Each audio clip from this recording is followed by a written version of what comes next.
I mean, we kind of covered everything, right? We talked about our 2024 season. We talked about our sim session. We talked about whatever. So if you would go back in your 2024 season or your 2024 year of golf and pick your favorite thing that happened in 2024 golf related, what would it be? You can only pick one. Okay. I would have to say my second place finish on my AGT debut. At Desert Bloom. At Desert Bloom. That was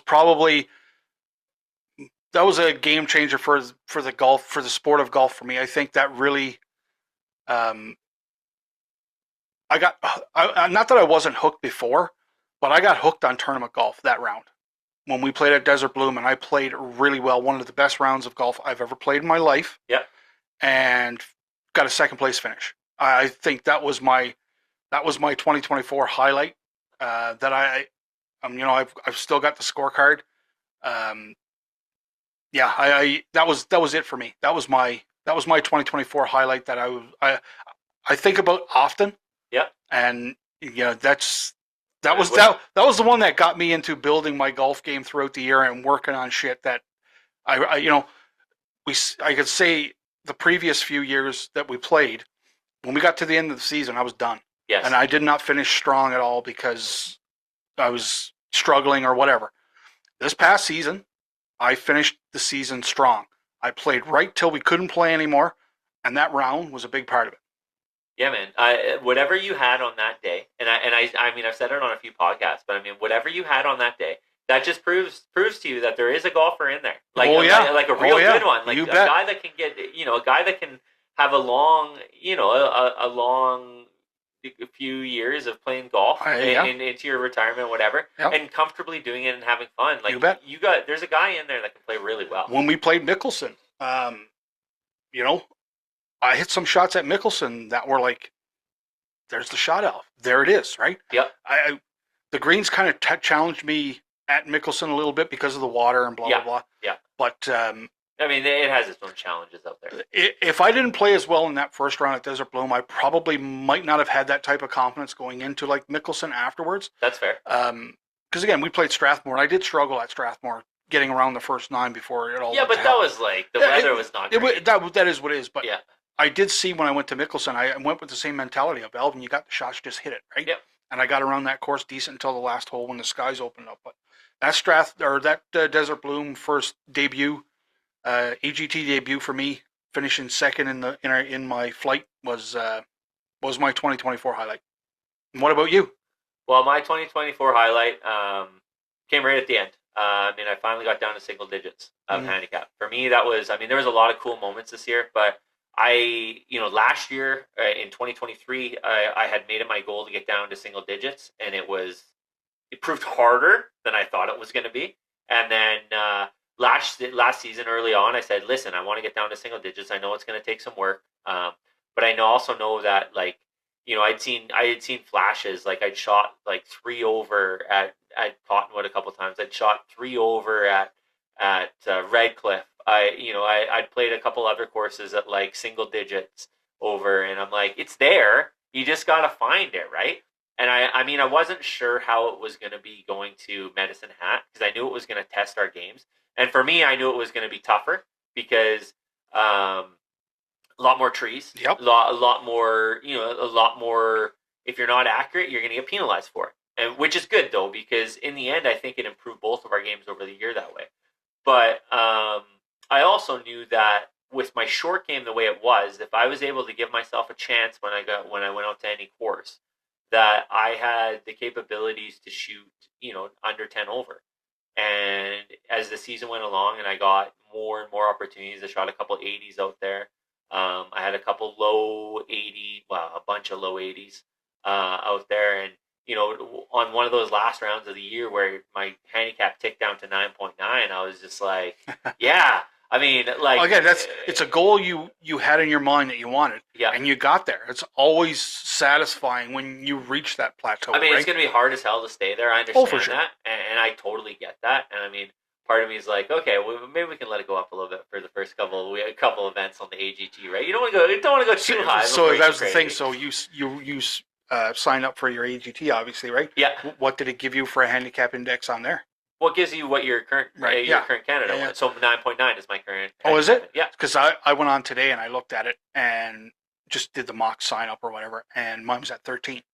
Okay. Now I got mine down to 12 this past season too, so only like a couple of strokes off of single digits for the Is that what your current was at though? Is 13? Yeah.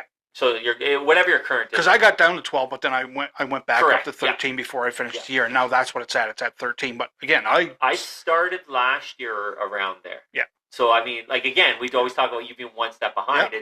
I mean, it just takes a lot of grinding, You bet. man. And dude, like to get it from where I'm at now to get it any lower is going to be. I think it's going to be tough. I think our first season of golf was just kind of a feeler type of season, but these last 3 seasons have been grinding seasons for us. But we came in with goals. Yep. We came in with objectives that we wanted to complete. And we came in and we worked hard at trying to complete those, understanding that, I mean, just because you have a goal doesn't mean you're going to always accomplish it. Yeah. But it gives you something to try and strive and to attain, right? And I mean, it has to be something that's going to push you.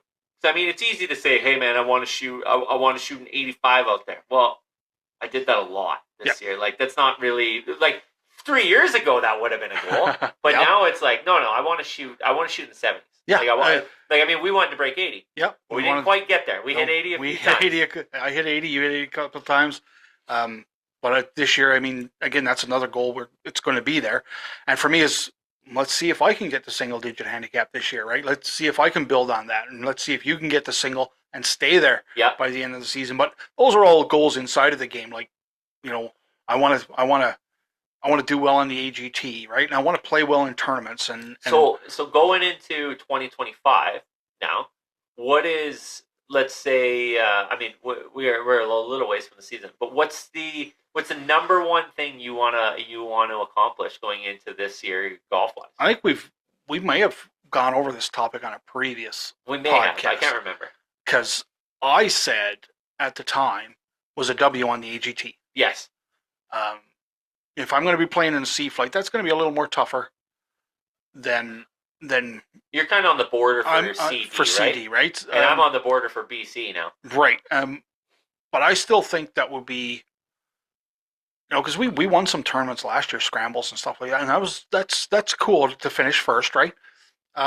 Slightly different though. Slightly different. You know, an individual W would be something to hang your hat on, like no different than, you know, playing Mickelson for the first time was a cool event for us last year.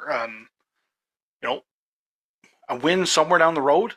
And I want to go in and like now that you say it, I think we did talk about this, but I mean, like I want like top 3, top 5 on the tour, right? Like top 2 if we're really going to talk, because then we get a choice at the President's Cup. But see, that was one of the things we talked about as well. Like again, like last year when we did this AGT thing, and we knew we weren't going to play that many events. You know, just time and travel or whatever, weren't quite set up for it. But this year, when we play 2025 on the AGT, we're actually playing to qualify for the Ryder Cup teams for 2026. Yeah. Right? Like we're playing that. We're playing for that, right? Oh, dude, could you imagine if one of us, or even somehow, God forbid, both of us, finished near the top for the President's Cup in there? Well, again, you got to finish inside of the top 32. Top 30. Top 30 to qualify. To qualify. And then the top 2 are your captain. Right. But could you imagine if we were both inside like the top 5 somehow? Well, I want to finish in the top 30. I want to qualify for it. You know what I mean? That would be a goal for us in 2026. But you have to play well in 2025, and you know, playing well in the majors will really help get you there. And it looks like we might be able to get into a couple of majors, maybe all 3 of them. Who knows, right? 4 if you include four if you. So I mean, I'm hoping big, and I'm hoping to maybe get into all 4. Because I mean, as we talked to Leah on previous podcasts, I mean, that's probably the most important thing to get inside the top 30, right? Is playing in those double point championships. Playing in the majors and playing decent in the majors. Yes, get you there. That'll get you double points and usually locks you in there. And then I mean, playing whatever other events we're going to play throughout the year. And it would be quite interesting if we were on different Ryder Cup teams. For sure. That would be. It'd be so much fun. It'd be amazing. It would be so much fun. So much fun. Who are we kidding? That'd be amazing. Because again, we like to compete against each other. Except when we're playing in scrambles together, we're like all in to both of us doing well. we've won so many. We've actually won quite a few times now with our scramble team. Yeah, so we've kind of got that figured out. Yeah. And again, the more time you play scrambles, the more you start figuring stuff out. Like, we have, if it's a 2-man scramble, it's just you and me. Yeah, we can really play well. And a 4-man scramble, we have 2 good. We have 3 good partners we can cycle in there. And if it's a mixed scramble, we have a girl that comes in and can hold her own. Yeah. So I mean, when we play that type of golf, we actually go into that now knowing we can finish towards the top. The goal is always, let's see how low we can go. Yeah, let's right. See what we can do. So that again, that's changed from years ago. Like, it would be sad if we didn't get to the Halo tournament this year. But I mean, if we're playing tour golf, that kind of takes precedence over. But we would still enter a team in the Halo tournament. I don't know, man. We'll look at the schedule here because we might be able to. It might be okay. Yeah, so we'll have to see here. We'll have to see. We'll have to see what happens. But I mean, I'm excited to see what 2025 brings. And I mean, getting out to the sim really got my juices flowing again. And, it did get the brain working, that's for sure. I'm off this week, so I'm going to find some sim time again somewhere and head out there. And you need to make sure you get signed up for the sim league here as soon as you can. As soon as I can. Because I mean, it starts in a week. Oh, really? So okay, yeah, starts January 6th week. It starts. That's your first preliminary, like your first baseline round, and then your second baseline round is the following week, and then you get your handicap set, and away you go. So yeah, I got to do that. Get that done, and we can play some golf and see where it takes us. Yeah. All right. Well, that was a good pod. That was a good pod. We'll talk to you later. All right. Well, Happy New Year, guys. Happy New Year. Bye.